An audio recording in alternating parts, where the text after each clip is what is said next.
Welcome to Squirrel Trails. Hi, folks. How you been? Been good. Been good. Sounds like you had a busy weekend. I did. I had a Taekwondo tournament on Saturday, actually Friday night and Saturday. It was fun. Had a great time. Awesome. I came away with medals. And you brought Lots of medals. So what does this medal say? So this one says Legacy in Action. The school that ran this particular tournament, Mrs. Clevenger, huge on ensuring that students are getting better. Now, I am not in one of the larger rings. I'm 60 years old plus, so the programs are actually built more for kids. And what are children but those that Old people. eventually old people? Ow, help. But so and adults are there. Our legacy is in kids. And This is the Legacy in Action. We're here to develop people creating our legacy. Awesome. And how many medals did you get? I got 8 medals. 8 medals. Okay, so you beat up 8 people. I beat up a couple people. So you don't get a medal for every time you beat somebody. Okay. So I got one for forms. I got another one for my weapons form. Got a medal for sparring and combat sparring. So yes, I did beat people. Awesome. And then I also got for creative forms, where I have to create my own form, and creative weapons form, extreme form, where I do gymnastic kind of stuff. I actually do rolls and lots of activity for that form. Without breaking a hip. So far. Okay. Yep, you did. See what happens next time. And I got another one toward the end of April. Yeah. Unless I go to nationals in 2 weeks. If I'm here alone, we know what happened. Don't know what happened. It's in the hospital. And then we also do an extreme weapons form. I do for my weapons. I use a bow staff, awesome. essentially a quarterstaff for those that aren't familiar with the weapons. So had a lot of fun, had a great time, made friends. Beat friends. You're good. Yep. So cool. Yeah, it's always good to punch a friend. Yes. Yeah. In combat forms is where we have a padded stick that we actually do. It's kind of like a sword thing. And who doesn't like to beat people with sticks? 100%. Yep. Correct. Cool. So more information than they probably wanted to know. What the heck? What the heck? Personality leakage is me. Yep. How about you? So You're still welding. I'm still welding. Cool. I brought some show and tell gifts for you. You have metal. Yeah, I got metal. Clean. I have medals. You have medals. Mine are stronger. I bend my metal. Can you bend yours? Yeah. I know. So actually, this is part of that bend test. Okay. I wanted to show you. We talked about it. Yep. This is ones that I failed. I showed it on screen last time. I'll show it on screen again this time. I just wanted to show my dad because he didn't see it in person. I didn't see it. Oh, this is that one. So there's a little crack. A little crack there. That is the only reason why I failed. Okay. So cracks in welding are generally considered generally bad. a bad thing. Yep. Actually, what happened here? So I didn't smooth it enough. Didn't weld it high enough. So when I made it nice and shiny, there were still some grooves. Oh, and so on the bend test, where you have grooves, you will have cracks. Go bigger. Amazing So how yeah, that works. It works. Bigger, go home. So I get one more chest chance on the vertical, and then I'll be doing. Well, right now I'm working on my overhead. Cool. So and we'll take that test soon. Yep. So we'll see what happens. So yeah, and you have to get certified to do this. Certified in that. Yeah. That's kind of what we're gonna be talking today about certifications. Tests. Love tests. Actually, I do. It's an addiction for me, just to be clear. Be honest, I got an A on my test last time. Hey. 100%. Nice. Which is surprising. Knowing me, yeah. Yeah, we won't go to your high school. But it's science stuff, so kind of, and science and safety. So yes. Okay. Cool. Things that I like.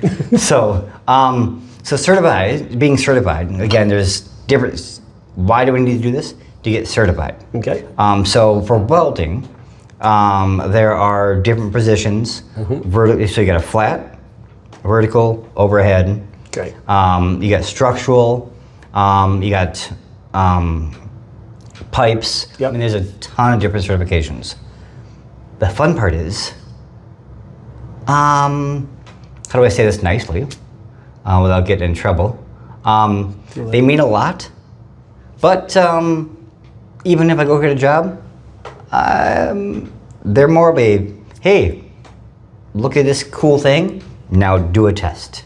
Okay. So I was going to ask you, in the IT world, is that similar for the IT world? Yeah, I mean, so certifications, the IT field go everywhere from, and you're gonna get a ton of comments on this one, just saying, anybody that's watching this, because you get the very technical certifications, kind of hands-on. Time out on that one. Yep. By the way, this is what we know. Yeah. We may not be 100% accurate. We try to be. But again, this is just off the top of our head, just like we're having a conversation. Right. We have done some research. We tend to forget things every now and then. Just want to throw that out there. When you become 69, you will forget stuff too. If we're wrong, put how we're wrong down in the comments below. Yeah, we could potentially do a whole nother week on just Whole the nother week. responses. Yeah. So go ahead. So Sorry. anyway, so you got the technical, kind of Cisco kind of related stuff, some of the stuff related for AWS Okay. and cloud, very hands-on kind of tests. You have some stuff that's a little more conceptual, CompTIA kind of stuff that will Okay. sit into there.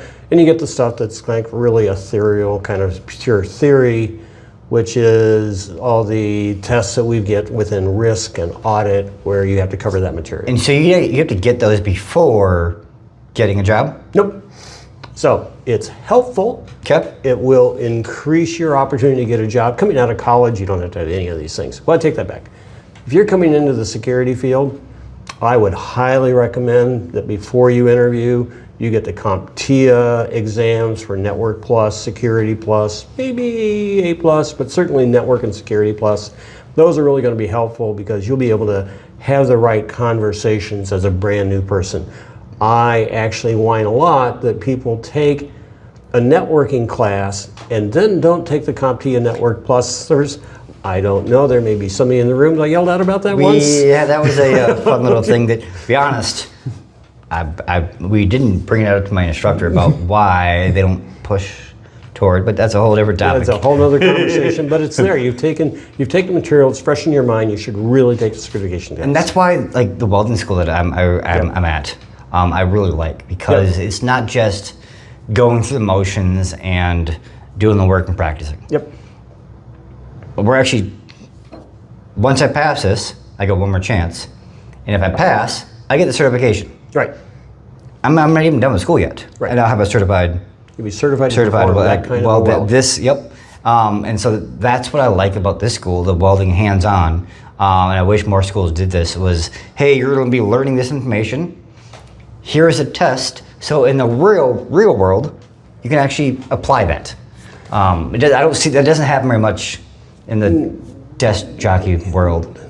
So I hold 6 certifications. I've passed a couple of others that have expired, and we can get into that. But generally, they tend to be, mine are, audit related, information security manager related. It's audit and management kind of stuff. And in those cases, you don't really have to have them to get the job. But you need to have them to get promoted. Sure. They're really cool things, and they materially impact the salary you're going to get. If you've got a certified information security risk certification, that will materially increase the salary for the jobs that you're looking for. The stats are all over that. So outside of that, how important are they? You don't have to have them to do the job. You don't even have to have, I've got them on my signature line, that thing that's got actually more initials for certifications than my name is. David's pointed that out to me before. You get the whole alphabet almost. Yes. But you don't actually have to have, but what it lets you do, because I came to the technology field with somebody that had an accounting degree. I had an accounting degree, I was a CPA. You were good at counting numbers, and then you went to ones and zeros only. Yes, so after all, who needs the rest of the numbers? Right. It's actually, I would make a point that in technology it goes, instead of 1 to 9 or 0 to 9, it goes 0 to, what is it, E? Yeah. Because it's hexadecimal. Yeah, you don't. So it actually goes beyond that, but just to keep everybody confused.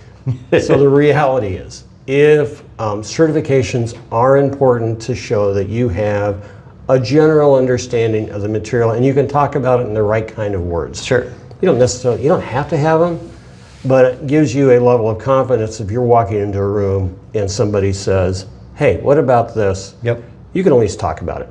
Experience matters more in my mind. So certifications. Yep. I get mine, get one out of college, right? Yep. How long do I have? Does it last forever? Or do I have to retest it? Kind of what's the...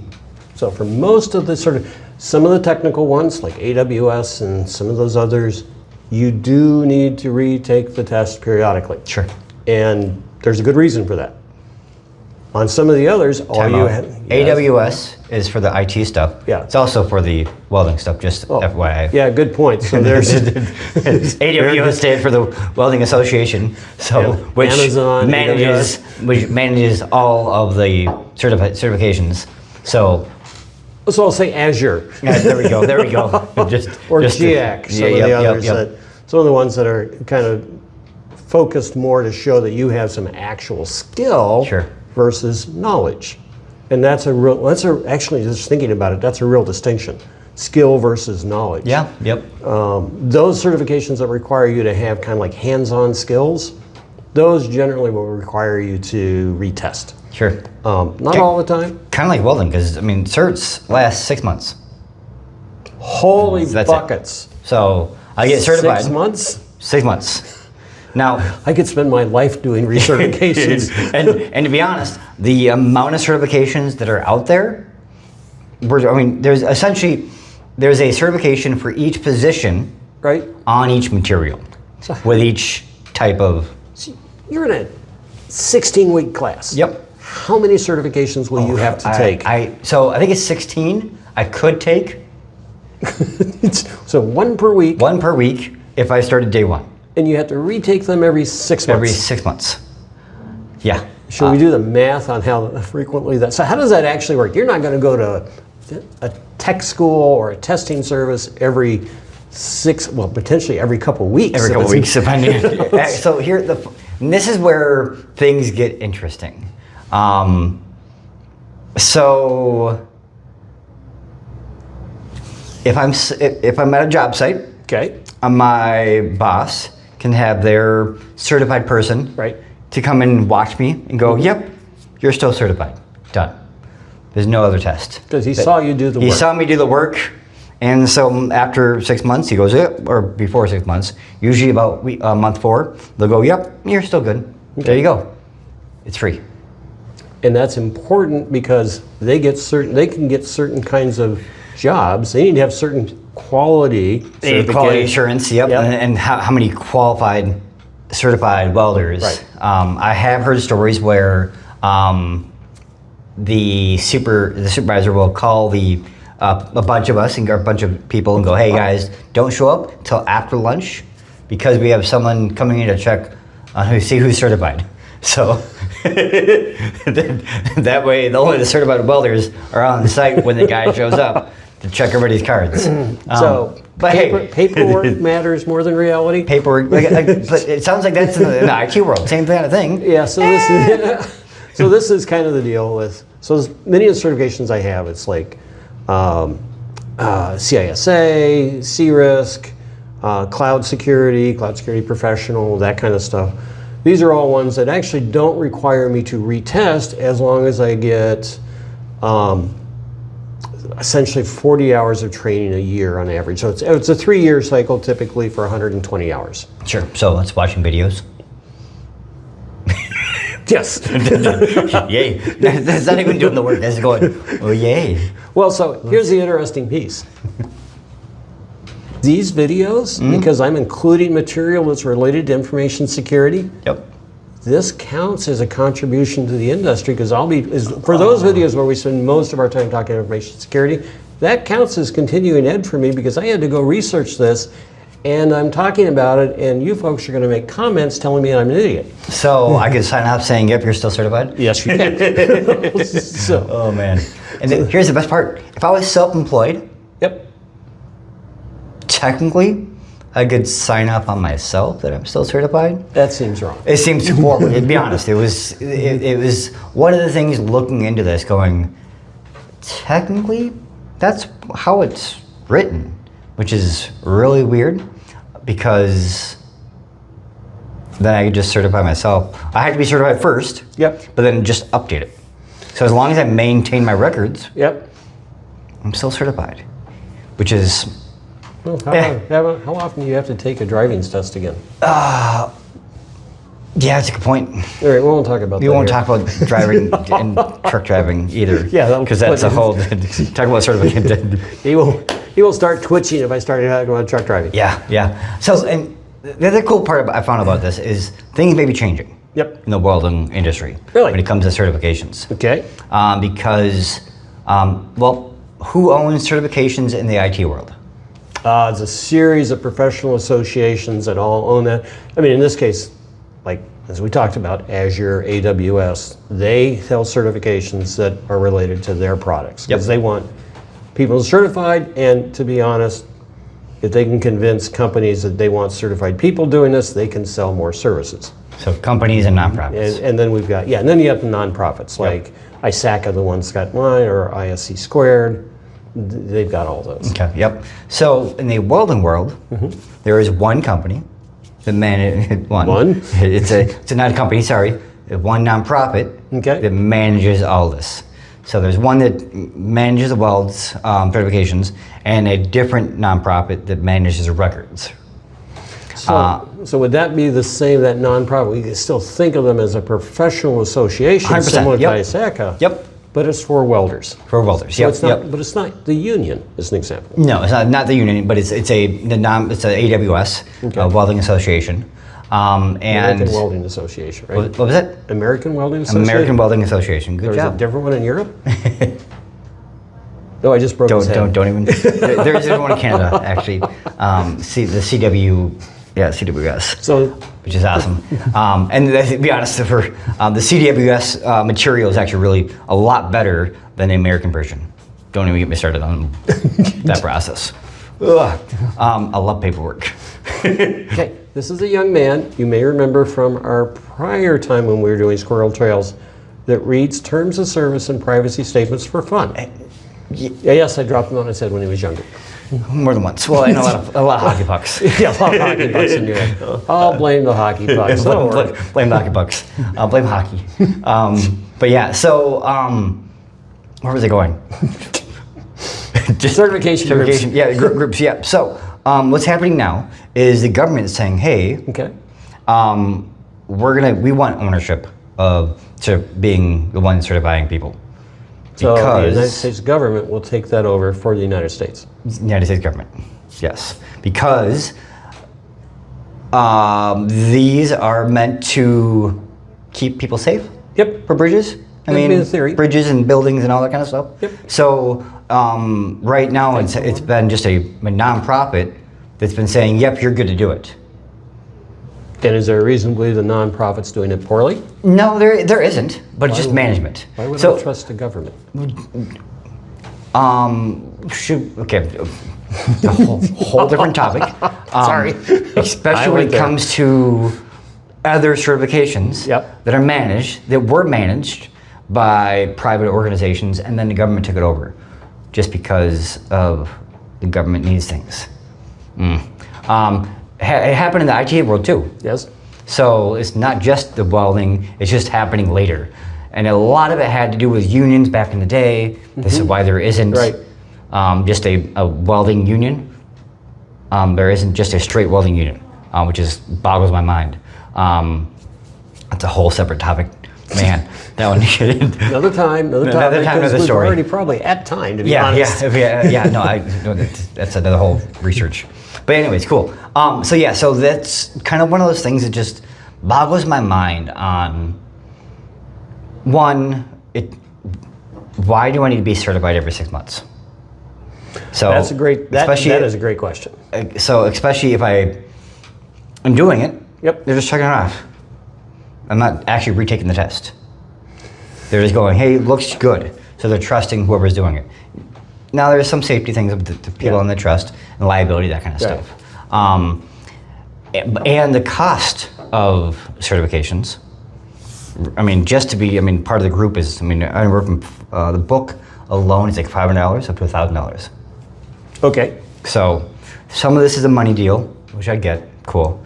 And that's not any different than the IT or professional groups. It's $1,000 or more for me to take a certification test. Yep. And then it's a couple $100 for me to renew on an ongoing annualized basis. Yeah, just because it looks good? Well, that goes to the point that how do I know if somebody's actually knowledgeable about IT audit or higher level information security management? Trust. It's a trust thing. So when regulators or auditors look at people in my field, one of the ways that we're measured is how many certifications do you have for the people in your department, in your audit department, or your risk department. Now, that's a problem when you have somebody like me that holds 6 or 7 different certifications, and then I get deployed. And so suddenly their numbers went from, hey, we got a lot of guys that have a lot of certifications with Al's gone, not so much anymore. Yeah, there we go. Yeah.